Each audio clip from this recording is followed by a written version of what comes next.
తిరుమల శ్రీవారి హుండీకి మరోసారి రికార్డు స్థాయిలో కాసుల వర్షం కురిసింది. హుండీ ఆదాయాన్ని ఎప్పుడు లెక్కపెట్టినా కళ్ళు చెదిరే ఆదాయం వస్తోంది. మరి 2024లో ఎంత హుండీ ఆదాయం వచ్చింది, ఎన్ని సంవత్సరాల రికార్డులు బ్రేక్ అయ్యాయో ఈ వీడియోలో చూద్దాం.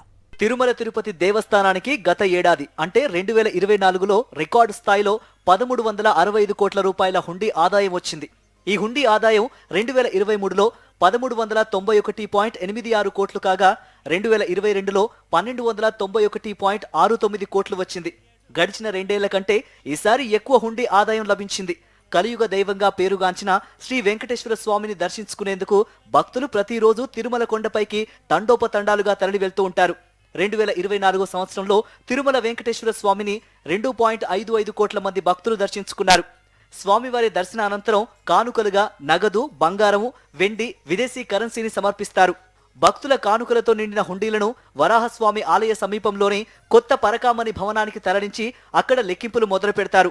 వెండి, బంగారం వంటి ఇతర విలువైన వస్తువులను ప్రత్యేకంగా ఏర్పాటు చేసిన లాకర్లలో భద్రపరిచి నెలకొకసారి తిరుమలలోని టీటీడీ ట్రెజరీకి తరలిస్తారు. తిరుమల ఆలయానికి గత ఏడాది 1365 కోట్ల రూపాయల హుండీ ఆదాయం రాగా ఈ ఆర్థిక సంవత్సరంలో హుండీ ఆదాయం ద్వారా దాదాపు 1600 కోట్ల రూపాయల ఆదాయం సమకూరుతుందని అంచనా వేస్తున్నారు అధికారులు.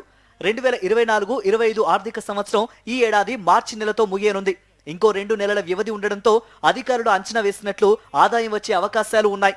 2024 సంవత్సరంలో తిరుమల తిరుపతి దేవస్థానం హుండీ ఆదాయం అత్యధికంగా ఆగస్టు నెలలో 125.62 కోట్ల రూపాయలు సమకూరింది.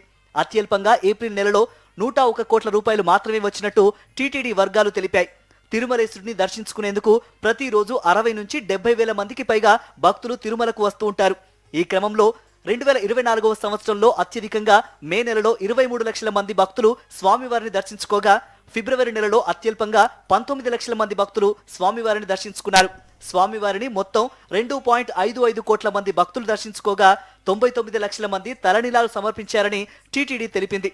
6.30 కోట్ల మంది భక్తులు అన్నప్రసాదం స్వీకరించగా మొత్తం 12.44 కోట్ల లడ్డూలు విక్రయించినట్లు తిరుమల తిరుపతి దేవస్థానం బోర్డు తెలిపింది.